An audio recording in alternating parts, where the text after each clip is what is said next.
Sir Winston Churchill was a British politician famous for his leadership of the United Kingdom during World War II. He was also a Nobel Peace Prize nominee, winner of the 1953 Nobel Prize for Literature, and the first person to be made an honorary citizen of the United States. Churchill was born in 1874 in Blenheim Palace in Oxfordshire, England. His father was a prominent Conservative politician from the aristocratic family of the Duke of Marlborough. Churchill lived in Dublin until he was 6, then attended several schools in England where he struggled academically.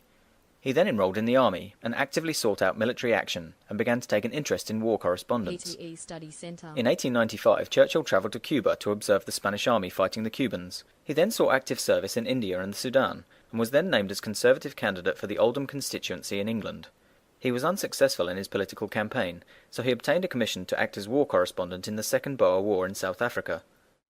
He was captured and imprisoned in a prisoner of war camp in Pretoria in South Africa, but escaped and rejoined his troops and continued fighting.